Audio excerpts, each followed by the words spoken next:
it's not a race. Like a lot of photographers have the mentality that I got to get there like now. Why am I not there now? And, they're doing it. Why am I not doing it? It's just like, that's their life and their journey and their story. It's not yours. And compare yourself to yesterday. Don't compare yourself to like where you should be or could be.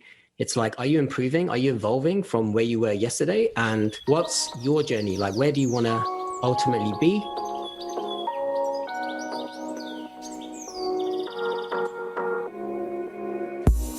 When I first started my wedding photography business back in 2011, I made just $5,000 in my business. Now, I bring in multiple six figures per year while working only 30-hour weeks serving my dream couples. I'm here to help you discover that it's so possible to have what you want, when you want in your business, so that you can create the life you've always dreamed of and deserve. I'm so excited for you to tune into this episode and get all the nuggets of wisdom that Sachin had to offer around how to get clear on your vision and make it happen for yourself. I mean, I was taking a shit ton of notes during this episode. I have a whole page in front of me with like scribbles. I'm like, I don't know how I'm going to read everything, but he was just so inspiring. So I can't wait for you to tune in. Before we get started, I wanted to give you a little bit of background on Sachin so you can get to know him better. So Sachin moved from London, England to Vancouver, BC after a complete career switched from finance into photography in 2011. Sachin has since documented over 200 weddings in Vancouver and around the world. And in 2014, he also created ARC, a community for photographers with online interviews and conversations that come to life in the form of The Experience, which is an annual conference held in Vancouver, BC. Running 4 successful conferences with over 400 photographers in attendance, Sachin simultaneously has documented weddings and stories around the world. He interviews creatives from photographers to astrologers and offers insight and inspiration via the ARC Creative podcast. Sachin also helps photographers create growth and success in life and business through the Architect Lifestyle System and offers masterminds for creative photographers as well as one-on-one coaching. So that's just a little bit of Sachin and all his amazingness. And now have fun tuning into my chat with him. So Sachin, I want to say welcome to the podcast. I'm so excited to have you here. So excited to dive into our conversation. I know that it's going to go deep and I just can't wait to hear all about your story and everything. So yeah, welcome. Thanks, Sarah. Yeah, I'm excited to be here and connecting with you. I want to start off, like I mentioned, with a little this or that game. So are you ready to break the ice with that? 100%. Let's do it. Okay, cool. So first question, would you prefer a big party or a small gathering? A small gathering. That's a tough one, actually. Can I elaborate on these answers? Or Totally. Yeah, I love that. Go ahead. Yeah, I mean, so I'm recently engaged as well and stuff. And when I think of that, I feel like, yeah, huge party would be amazing. But I also appreciate intimacy and just being around. Like the first thing that popped into my head was like the upcoming wedding. But yeah, I love parties as well. I used to throw a lot of parties as a teenager and stuff like that. And just getting huge amounts of people together and partying is great. So it's a tough one, but I'll go for a small gathering. Like, it depends on your mood. Like, sometimes we're in the mood to just have a big party, listen to music, dance, whatever. And sometimes we just want to have like a more like chilled, like group of friends and just get together, play games or something. So I totally get it. I think it depends on mood and everything. And whether you're also introverted, extroverted, probably. Yeah, 100%. Okay, next question. Laundry or dishes? Laundry, definitely laundry. Interesting. I'm opposite. I'm like, it's so funny because both Rory and I are the worst at laundry, but we're both good at dishes. So it's like the only bad thing about our place is the laundry pile. Oh yeah, no, fair play. In my head, it's like it's just done once a week. and then it's kind of done, and I can do other things around it. And dishes is just like, it's just always there. Breakfast, lunch, dinner, there's always dishes. And if I can do it less often, that would be great. That's so funny. I never thought of it that way. Well, that's a great mindset to go into that. Okay. Mac or PC? Definitely Mac. Interesting. I'm like the rare species that has a PC. No, Everyone's like, what? You're a photographer? And you have yeah. I still have to be convinced. Anyway, that's a whole nother topic. yeah. TV shows or movies? Movies for me, I really love the format of like, a good 90-minute, 2 hour, 2.5 hour, whatever it is, but just like the story condensed and just get into it, get lost in the movie. I love. So yeah, definitely movies. Cool. And amusement park or day at the beach? Amusement park. Yeah. Yeah, that's a tricky one, but I think, yeah, just the excitement and the butterflies. I think I'd have to agree. Nice. And okay, last question. This might be hard. I don't know, depending. City or countryside? City. I'm definitely a city boy, born and bred in London, and moved to Vancouver to be in like another city. But I love being around, have access, like close access to nature is important to me. To ground and just be, near the mountains, near the ocean is perfect. But I love like the hustle and bustle of a city. So definitely city. Cool. Awesome. Okay, sweet. Well, that was it. That was fun. I feel like I got to know you a little bit. So I always love those types of questions. I'm game obsessed, so I always try to add it into the beginning of a podcast. Yeah, nice. But yeah, I'm excited to talk about today's main kind of idea we want to jump into, and that's all about how to get clear on your vision and your strategy as a business owner, as an entrepreneur, as a photographer, of course. And so, Sachin, I would love to start off this episode with asking you, because I know you had a lot of different chapters throughout your career, right? You started off in finance and then photography, then you became an interviewer, then event producer with ARC, and then educator and now coach, right? So you have so much experience along all those different like routes. And I would love to know, I think let's pick one chapter and Sure. chat more about photography. Like, can you let us know how you got clarity on your vision for when you were starting out as a photographer? Yeah, totally. That's a great question. And really when I started off as a wedding photographer, or wanting to be a wedding photographer, that the vision was to be a destination wedding photographer specifically, because it kind of combined my love for travel, exploration, adventure with, taking photos and being around people and celebrations. And for me, I shot a friend's wedding as a guest. Like I attended a friend's wedding in Goa in India, and it was 2008. And I just shot it as it happened and then delivered to them an album of just kind of what I felt the story was of their day. And they loved it and said, yeah, we really appreciate these images. And I got a lot of good feedback from other friends. And then I started to look at other wedding photographers online. And then I was just blown away by what I saw, and that there were these, creatives kind of living and carving their own lifestyle and doing what their passion, like as their job. And at the time I was an accountant, and I was very stressed, had a lot of anxiety and things like that, and just felt like stuck.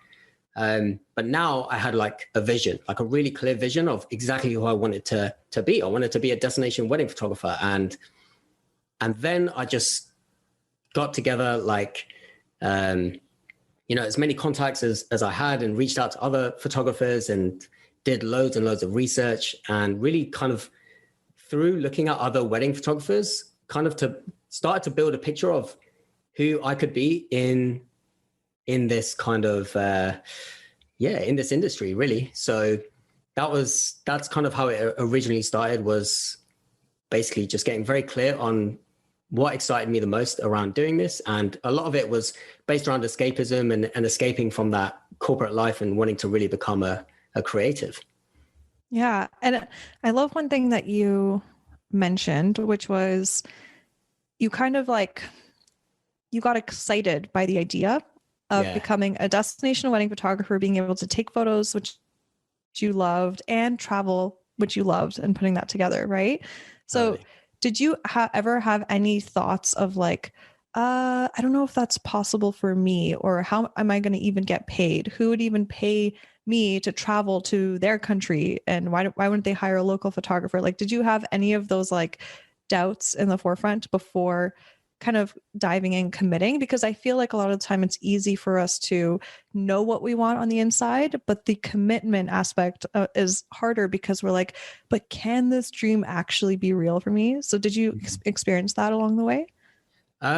Yeah, I mean, I feel like I'm very good at ignoring, or not ignoring, but I definitely had doubts, and I continuously want to evolve myself to overcome like negative thoughts or feelings. And when I do get that, I tune back into that excitement and that passion and the really on the vision. And that is what like will drive me and give me that momentum to move forward. And so, yeah, I definitely had doubts, but I also had a bit of a strategy, as in I was working, and I know we're going to touch upon strategy a bit later, but I was working as an accountant. So I had that, safety net of being an accountant and at least getting money. And they were basically paying me to learn how to become a destination wedding photographer, because I had that safety net. And so, and I had time as well. I really wanted to understand, get to learn the industry. I went to conferences like WPPI just to like kind of get out there and see what other people were doing. And I put myself in the environment, and I just spoke to as many people as possible about wedding photography and how does it work, and trying to shadow and assist people. And yeah, the doubts were there, but the excitement was so strong and the desire was so strong, because at the end of the day, each day I was going to a day job, which I hated, caused me a lot of stress and anxiety. And that still drives me today. It's like, really, there's no way I would ever go back to that life. It hurt me so much that this is my only option. And it's kind of like the most greatest accountability. And I'm so grateful for that experience, because it's given me the tools I need to really succeed now. Yeah. Oh my gosh. It's so fascinating how like that thing that you hated so much, the job, right, was also in a way a disguised like positive in your life because you called it your safety net. And Yeah. what I find fascinating is that a lot of the time people could feel more courageous to go after their dream if they do have that job safety net, because then they're thinking, what do I have to lose? Right. But what if you didn't have that safety net? What if someone is listening to this and they maybe lost their job or are starting from scratch and they don't have a safety net? Maybe they're a stay-at-home mom. Is there something that a piece of advice that you could give on how to get clear with your vision and then going after it courageously anyway? That's a great question. Well, one, as you said, get clear on your vision. Like, really know, what is it that you want? Like, what drives you? What are you passionate about? What excites you? What gets you up in the morning and you're like, yeah, I want that. Who do you look at and you kind of want that life? Not to the point where it makes you feel bad about your current life, but really, what excites you? What energizes you? And tune as much into that as possible. And if there is a way you can create a safety net, then create it. It's one of the basic human needs is to feel safe and to have shelter true. And food and water.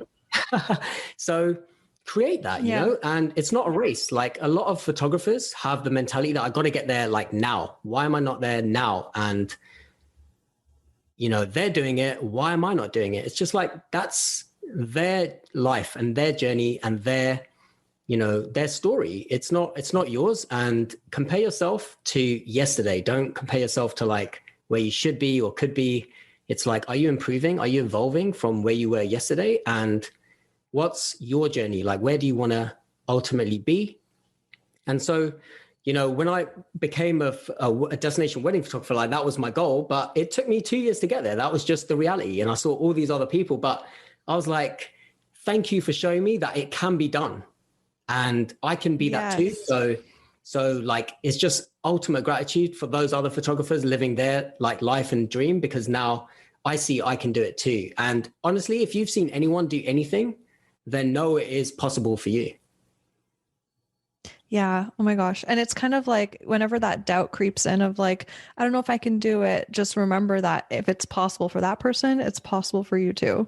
So Yeah. I love that you said that. And I love that you said it's not a race, because I think we all need to hear that from time to time, because I also am like comparisoniting is myself, comparing myself to other people, like maybe even educators in the industry right now. And I'm just like, they're so far ahead of me. I need to like get there faster. And it's like, no, why? It's just an illusion. So I love that you said that. It's so true. It is an illusion. And also just to add to that, sorry to interrupt you. No, go ahead.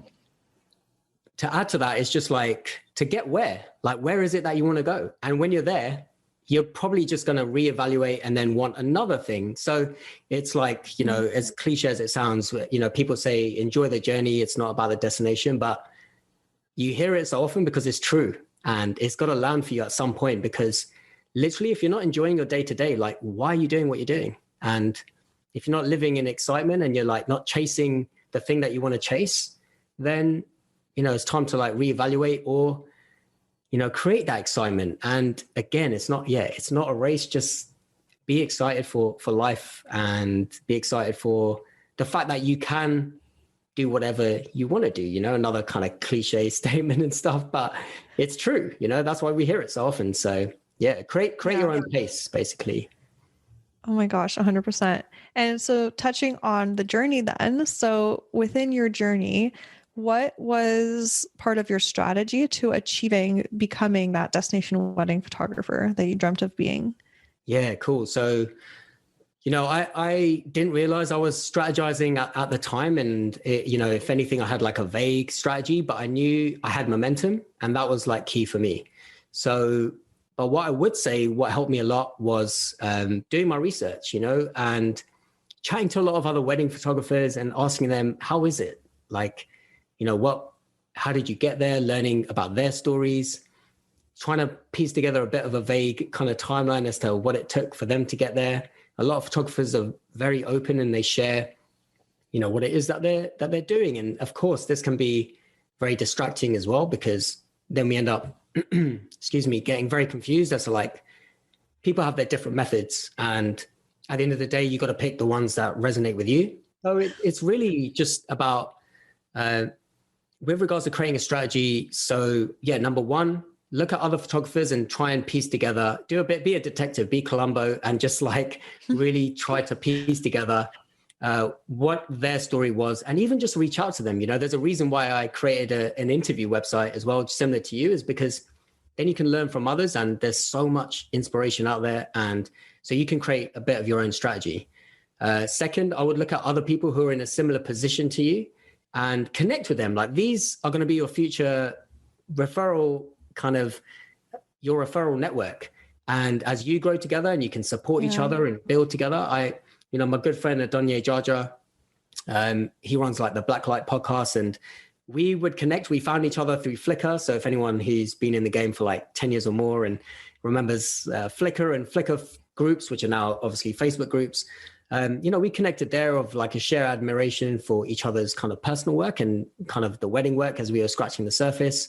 And then we would like shoot together or meet together or discuss ideas. And we were essentially strategizing and sharing our plans together. So that was another thing. And then really it's just, I would say, do as much like in the field, on the ground, like real life work as you can. So offer to second shoot or assist or whatever you can with other photographers. Like, I literally spent a summer holding bags, holding reflectors, helping with timelines. And I was an accountant, but on my weekends, I was like moonlighting as a photography wedding assistant in Vancouver. And I loved it. I was like, actually, I hated it at the beginning because I was like, this sucks. It's like, I'm not shooting, and it's quite a lot of hard work. It's quite anxiety inducing because there's so much pressure, and you have to perform, and you can't mess it up. This is someone's wedding day, you know, and it's their lives and it's their memories.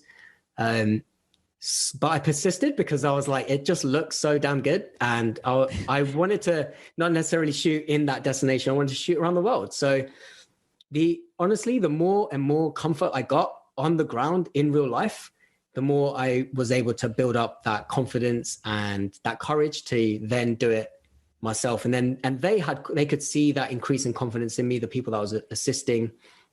And then I was able to, like, you know, use my 18 to 55 and just shoot a little bit, you know, like that's literally what I had. And so, you know, just use your network to at least just get onto the field if you're like starting to break into it, and get your feet wet as much as possible, because you'll be super thankful for that on the ground kind of experience, and you'll know quicker if it's really for you or actually it's not for you. And then you can re-strategize, recreate a new vision and new plans and move in that direction. Because as we said, you know, like what excites you is what you should, I believe, and kind of a code that I live by is like what I should be doing. So if it excites me, I'm definitely going to go after it. Yeah. Yeah. I love to, like, what everything you mentioned, something like just came to me, just this simple statement of like, use excitement as your compass. Yeah. It's like, because you know how even you said how, you know, so many different photographers do things in a different way. So initially, if you're first starting out and you're like, okay, well, this photographer does it this way, and this other one does it this way. It's like you might feel that feeling of overwhelm of like, which way should I do it? But then maybe just tune into yourself and ask yourself, okay, do I get more excited with the way this photographer does it or the other? And then just kind of you can kind of create your own systems, your own processes, your own client experience based on getting inspired by others and taking bits and pieces from others, right? Is that kind of, because I know that was kind of everything that you're talking about is like so nostalgic, because I'm like, yep, we pretty much had a similar journey. Yeah. So it makes me like remember the good old days, you know? Yeah, 100%. I mean, and it's nostalgic because it worked as well, right? And you're successful now. You have your own podcast. You're like shooting weddings and all kinds of places, and then you're helping others and you're paying it forward, and that's beautiful. So yeah, I'm glad it resonates. And yeah, use excitement as a compass, and really it's all good having a vision and having a strategy, but you got to execute. Like you got to take action. Yes. And that's where a lot of photographers, you know, stumble, because then they get re-inspired by someone else and then they look at someone else's strategy, and it's just like, do something, try something that you want to do and you haven't done yet. So you got to take action and you got to create, because you're a creative. Yeah. Like make a decision and try it out, and then you'll get clarity on whether it's the right thing for you or not. Right. Yeah. For example, presets, like us getting stuck in the world of presets and being like, I don't know which one to choose. If you stay in that indecision, it's exhausting. You won't move anywhere. You won't move forward. So like pick one, try it on. It'll evolve over time. Right. Definitely. And it's playful. It's just like, you know, taking action doesn't have to be like, doesn't have to be tough or anything like that. It's just like, if you see it as part of your creativity, part of being playful, then, and you know, being playful is like falling down and getting back up again, like a kid would in a park, right? And then they just try again. Yeah. So if you have that kind of mentality, then it's all fun. And then, you know, there's no like failure. There's only feedback. Oh, I love that so much. Oh my gosh. Okay. I feel like I'm like getting coached right now too. I'm like, that's exactly what I needed to hear today too. That's awesome.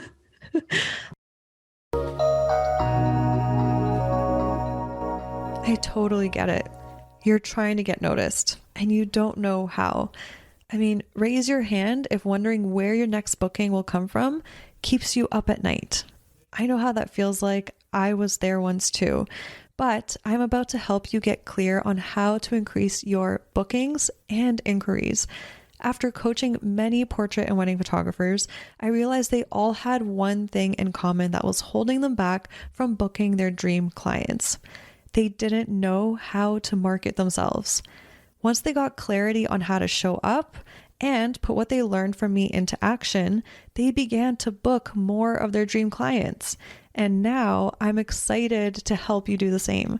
So I've created a mini course called Crystal Clear Marketing to, you guessed it, help you get crystal clear on how to attract and book your dream clients.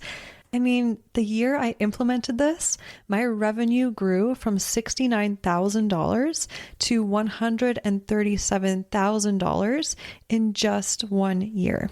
So if I can do it, you can do it too. So in case you're wondering, inside of the Crystal Clear Marketing mini course, I share how to optimize your website so that more of your dream clients inquire and book, how to go from being a generalist to becoming a specialist, and why it matters, how to find out who you are at your core and fuse it fearlessly into your business. Also, how to show up on IG so you attract quality followers. That's so important. How to make the money you deserve while feeling fulfilled with your work, and how to make marketing effortless and fun, because it should be. Running our business should be fun. So what I'm so excited to share with you is that I've made this very affordable. So to get all the deets and enroll in this mini course, go to sarahmonica.com/crystal clear. Again, head over to sarahmonica.com/crystal clear. I cannot wait to see you in there. Okay, so over time, how has your vision setting and strategy creating evolved? Because I know you probably, with a lot of that experience now, before you were kind of okay, I'm just going with it. I'm researching, I'm following my excitement. And then how has that evolved to where you are now? Yeah, totally. So that's a great question. I mean, it's evolved a lot, and now it's kind of like a ritual every every kind of year, really just reviewing, reflecting on the past year, starting off from kind of that place, and then really just thinking about what does my future hold? Where is it that I want to go? Reclarifying the vision. Does this still excite me? A lot of self-talk around that. But what it looks like is really carving out days, I would say, that those few days between Christmas and New Year's, back when I was working in the corporate world, they were kind of just like the 3 days where nothing was happening. No one was working. People would take holidays to have those extra, a full 10 days off in a row. Or they would go to work and literally just browse the internet because nothing was happening. So I like using those days to, get really clear on what my goals are for the next year. And it takes days. It's like listening to my favorite music. It's looking at my favorite work. It's chatting to friends that inspire me and looking at the photographers that inspire me and just getting it into a state of excitement that we talked about before, right? Because I'd rather make decisions from that state of mind than a place where I feel frustrated or distracted or a place of lack and a place of anxiety. I'm not going to make any good decisions from that place. They're all going to be born out of fear, really. So I want to, fear and excitement are very closely linked in the way that our bodies respond to it. And I would rather shift that fear into excitement and then create some goals. Think about my strategy. How am I going to get there? Get clear on the vision, get clear on the strategy, the plans, the roadmap of how I'm going to get to this place, and then get clear on how am I going to execute? So vision, strategy, execution is all done in those days. And then I think about my full year in advance, what does that look like? And then I just kind of dial it back and think about the next 3 months. What am I going to do in these next 3 months that's going to matter to me? And that's all I care about. And then just breaking it down even more and more and more. And then I'm not really worried too much about where have I got to be and how am I going to get there? Now. I'm just thinking about what's happening actually this week and in the next few weeks, because that's all that matters. So that's a rough outline of how I do it. I love that. I've started doing the same thing in the last 2 years. Before that, I was kind of just going with the flow, and going with the flow is great. But I feel how you explained, what's your vision for the next year, then break that down into quarterly goals. And then, okay, now your quarterly goal, break that down into weekly goals or like a small daily task, because at the end of the day, every tiny small step that we take creates the compound effect, and then we just naturally get there. So I love that you do that too. It's definitely new for me. How many years or so would you say that you've been doing that, where you've kind of realized that you created this ritual around it? Yeah. So really, I would say vision boards and creating like the strategy and kind of the roadmap to kind of get there. I would say like more over the last 3 years, more in depth, way more in depth. Mm-hmm. And, as you said, breaking it down into routines, habits, mini actions. I would say, I evaluate every single day that I work. And I think that is super important. And really, I've been doing it in a way that I'm trying to like think. I would say, the last 3 years, but mostly more in depth. And the more and more I do kind of these interviews, and the more I connect with more photographers and I coach them, I'm just like honing it in even more.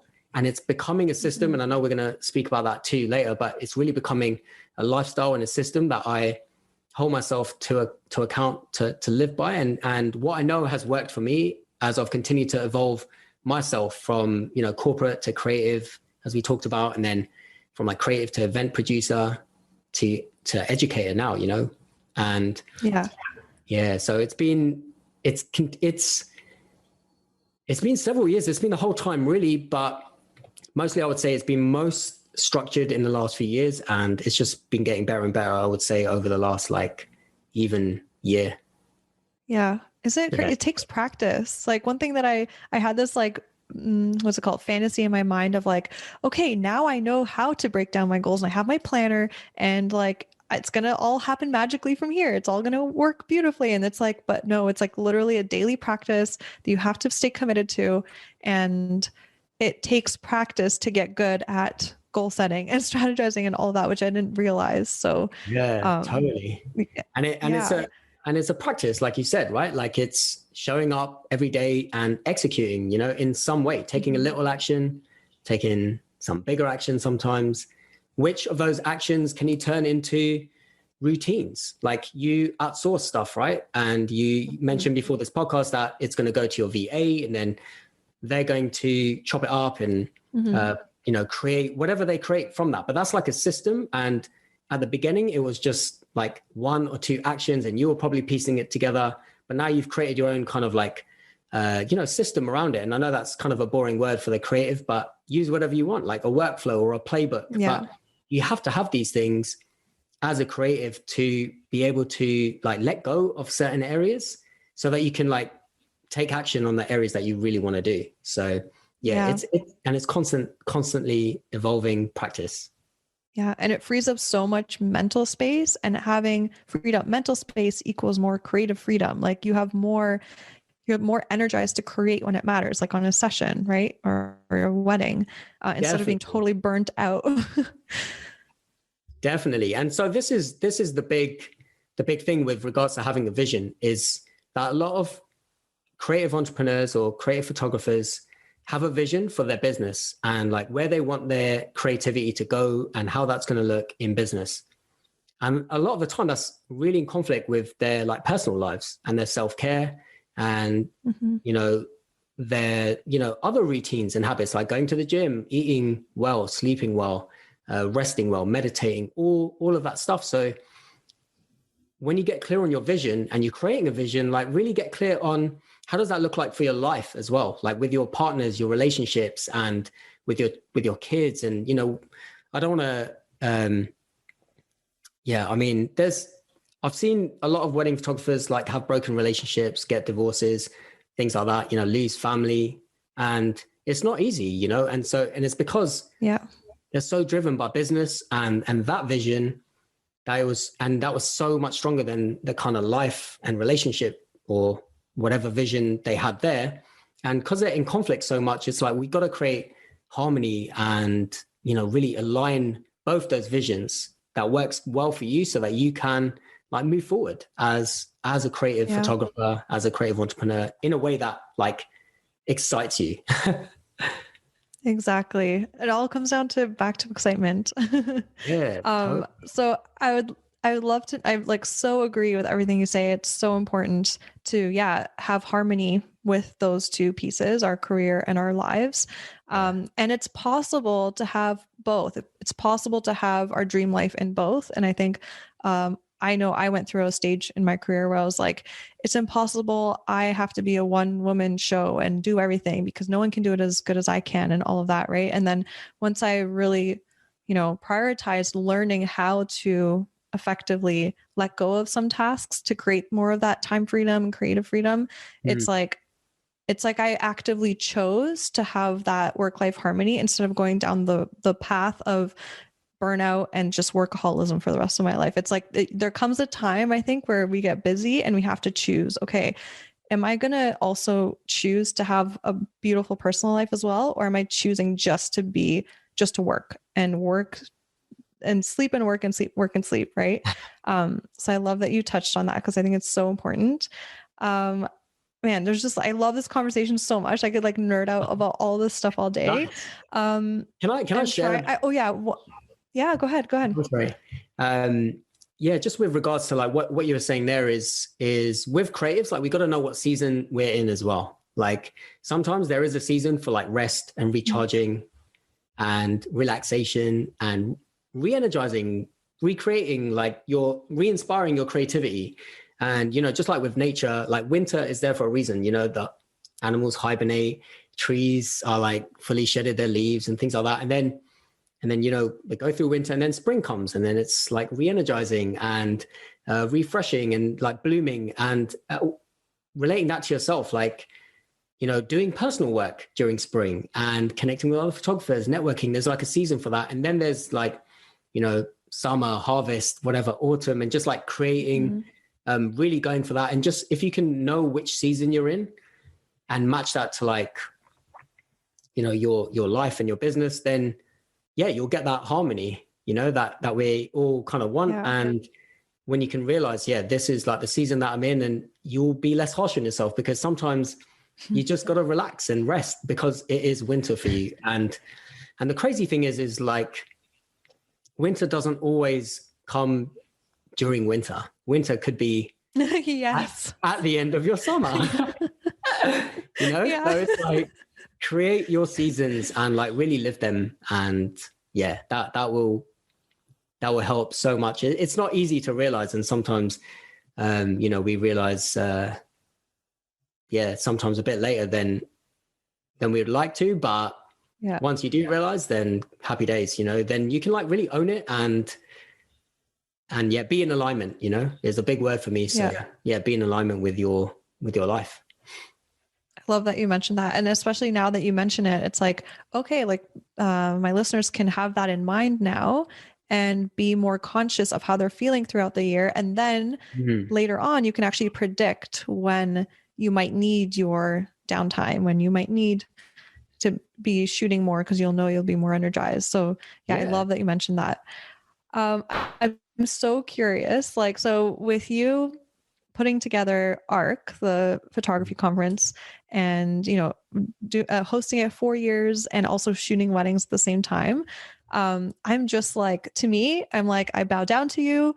That is like a lot of work. So I would love to know, do you have any tips for like an entrepreneur? I'm trying to think of like, I don't even know what my question is. Is there anything that comes to mind of like having such a big project on the go with so many moving parts while also like documenting wedding days? Because wedding days, like, it also is like it takes a lot of energy, and we give a lot to our couples, right? So is there any tips that you have about having this big ongoing project and not feeling overwhelmed by it? Yeah, totally. So many. I mean, just with what you said before, shared before about outsourcing and having a team and getting that support is really key. I would say what's really helped me is, it may sound like, oh, how did that help you? Like, what? Because we hear it loads, but honestly, it's meditation and like my morning practice. And that is like my one constant, and the one kind of non-negotiable for me is that every morning is my time, and it's like my time to recharge, to like reflect, to rest, to really tune into me and where I'm at. And so, my morning routine it never used to be this long, but it's like around 2 hours. And it started off small, and I would say that has helped me the most, because that's been the one constant, and it's allowed me to like really know where I'm at in terms of my energies, in terms of my creativity. And the best way I can kind of describe it is with meditation, if my thoughts are full of like stress and anxiety and worry, then I know obviously I'm not in a good place. I don't want to be in that thinking. So immediately after meditation, I always journal, and then I get those anxieties and thoughts down onto a piece of paper, because it really slows that down for me. And then I can just kind of get it out of my head, at least first and foremost. And then it also gives me ideas as to how to resolve some of these things. But then as the other kind of self-check in the morning, if I have like calmness and quiet and, just no thoughts, which is a rarity for me. I've been meditating since, I would say 2013, 2014. It is a rarity, but I do have those quiet moments, which I love. But when I don't, creative ideas come to me, and I get ideas, and I get, inspiration of things I want to do, and I get the motivation of things I want to do. And then again, at the end of the meditation, I will journal, and I'll get those things out, and then I'll craft plans around it. And write. There's something magical about writing ideas down and inspiration down that like already immediately makes it start to become a reality for you. So when I was meditating and doing those conferences, while I was like shooting weddings, to be honest, the weddings were a break for me. I found them they were like a day-long meditation actually for me, because I was able to just like, meditation is like focus. And I was able to focus on the couple, their story, their family. And that's the only thing that mattered on that day. And I actually didn't care about what was going on with the conference. I didn't have split focus. It was meditative. And I loved those wedding days because they were like healing for me. And then I was able to like dance at night with everyone and like, flash my camera in people's faces and just listen to hip hop or whatever tunes they were playing. And I loved it. And just, it was like a meditative practice. And I never saw weddings as a meditation for me, but they really were. And then during the week, I would like focus on the conference and again, just know where I'm at or get ideas through meditation, or I would like be able to manage the stresses that came out. But then I was like slowly building a team, and I had a co-producer who helped me, like getting wedding planners and other event organizers who are experts at this to help me. And just knowing that I had a team and people to really, support me was great. But it's kind of that daily evaluation through like meditation. And then I would say at the end of my workday, I always review 3 things, which are, what did I learn today? What were like the insights from today that I can, because, I want to evolve and I want to grow and improve. So what did I learn? What were some of the challenges today that I've got to address? And then what were the wins? Because as creatives, like, I don't know about yourself, but we don't acknowledge the wins that we get, and we don't appreciate ourselves. And and it's like, no, I did win. What did I went for a walk this afternoon. I took a break. Great. And my wins are always not work related. They're always like, I spent time with my partner, Maxine. I had a great conversation with my mom. I reconnected with a friend, or I saw something inspiring. I saw an inspiring movie. But those are wins, and I collect them, and I encourage everyone to collect like your wins, because at the end of the week, I can just look back and just see how many great things I experienced, and, the small wins, the big wins, whatever they are. But I feel like that's super important. So that's kind of how I managed it. It's like daily meditation and daily reflection, evaluation, I would say. Oh my gosh, that's so amazing. Okay. So first of all, I feel the same way about weddings. I didn't know anyone else felt the same way. Like, I feel like there's such a meditative experience, because it's like all that matters is them and me serving them. That's it. So it's like, it feels like this, like walking meditation throughout the whole day. You feel so full of purpose. Like I totally get where you're coming from that point of view. And then I work out so that way it's not too exhausting on my body. It's like, yeah, you're exhausted at the end of the day because you're just taking so many photos and you're like focusing so much. So that's exhausting. But overall, I find it really energizing. So I love that you mentioned that. We definitely have that in common. And also I'm curious, so for your morning meditations, how long on average do you meditate? I've always like have wanted to meditate in the morning, but even after a coffee, I get like sleepy while I meditate. And I'm like, damn it. Like I really want to be able to meditate in the morning. So yeah, how long do you meditate for?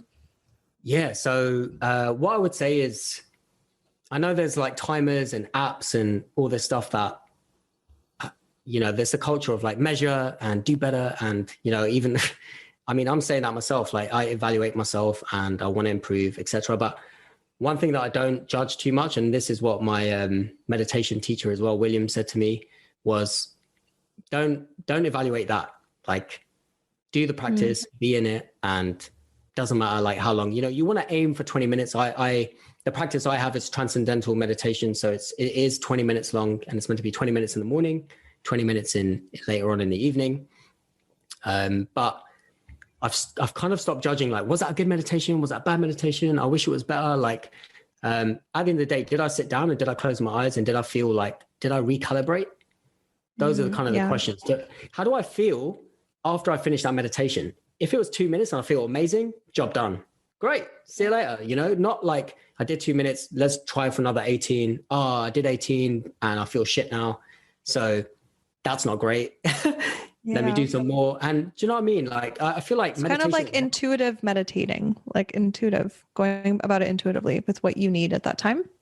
Yeah. And so, I would say like, I sit down, I meditate, and I basically, I aim for a certain amount, we have like this kind of internal clock that kind of knows. So I kind of like always aim to just sit down and close my eyes and get into a meditation. And then whatever it is what it is. But I've stopped looking at my phone before, because if I look at my phone, there's notifications and then that's in my meditation. Yeah. Like I just make sure that the environment is set up for exactly how I want it to be. And then I just simply close my eyes and whatever it is what it is. But I did want to touch upon falling asleep, because this is really important. And what I found was that if I was falling asleep, it's such a great sign. Like your body is telling you you need rest. And tonight, it's got to be an early night, go to bed, tell your partner, whatever. Like, I know we had a movie plan, but my body's telling me that I'm tired and I got to have an early night, or sleep in, like, and then do your morning routine. Don't skip on that. But it's like just such a great self-check. Like your body is telling you like it's tired, and continue to meditate until that doesn't happen anymore. And it may take some time because there's a lot of fatigue that's in the body that's built up. And so what do? We like go and drink some more coffee, and it's like, but that's a stimulant and it's meant to keep you awake. So like really meditate up until, make that the goal. Like I'm going to meditate until I don't feel sleepy anymore, and I wake up just feeling energized and excited for the day. And I feel like that is a great way to set a goal and to evaluate a meditation. That's so interesting. I love that you said that, because our bodies have so much wisdom in them. And if we tune in, we can learn so much. And I mean, I sometimes sleep like 8-9 hours. Like I sleep a lot and I'm still tired. So it's like that actually, I like that you said that, because it challenges me to be like, wait, is there something else? Because maybe I shouldn't be that tired, even with 8 hours, 9 hours sleep. So I love that. It's very, very interesting. Very well said. Oh my gosh, this episode has been amazing. I'm so grateful for everything that you've shared, all the knowledge and everything. I definitely would want to hear a little bit more about your architect lifestyle system that's in development right now. So let us know a little bit more about that.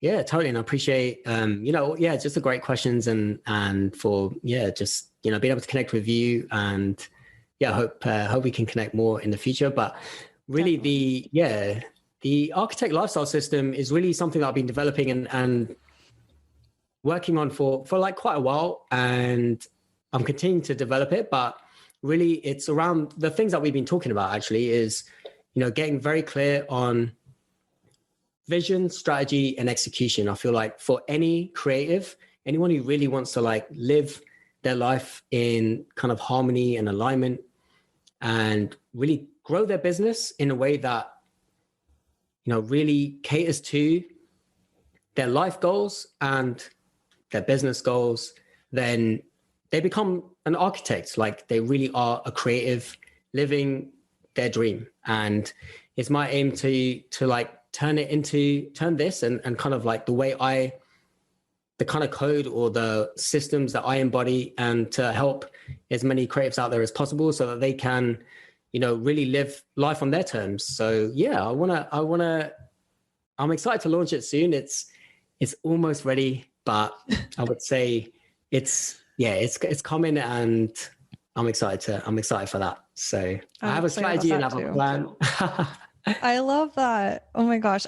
Everything that you said, I feel is so important, like creating harmony and alignment. And like one thing that I'm very passionate about when educating other photographers is to always empower them to make decisions from their inner compass, their inner, what they want, not what they should do or what everyone else is doing. We can always give suggestions, right? But I think as educators, it's our responsibility to empower other photographers on how to make decisions that are best for them, because we will not know what's best for anyone else but ourselves.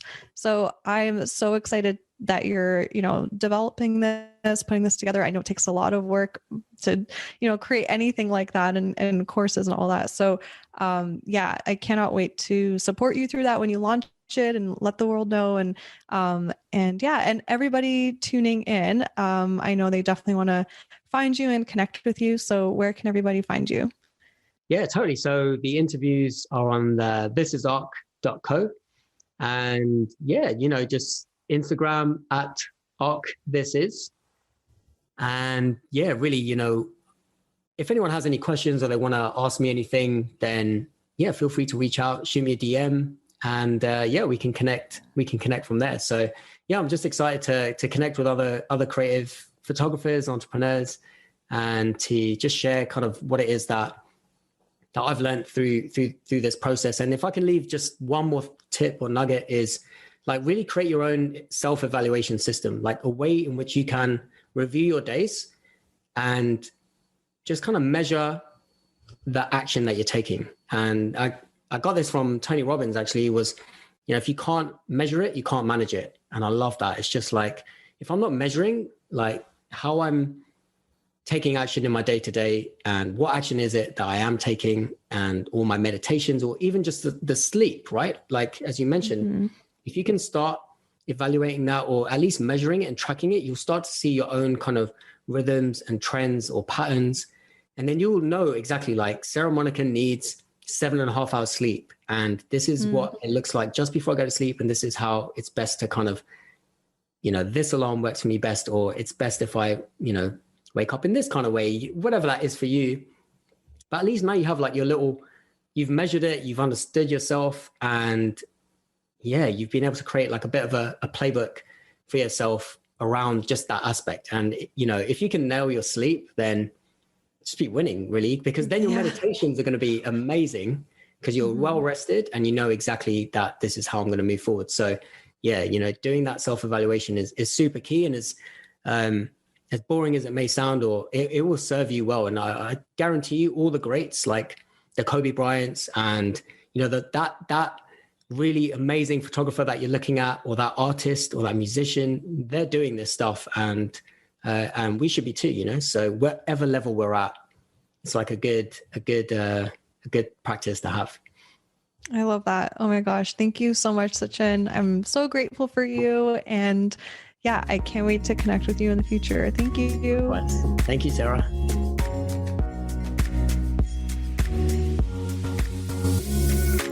Yay! Thank you so much for hanging out with me and tuning into this episode.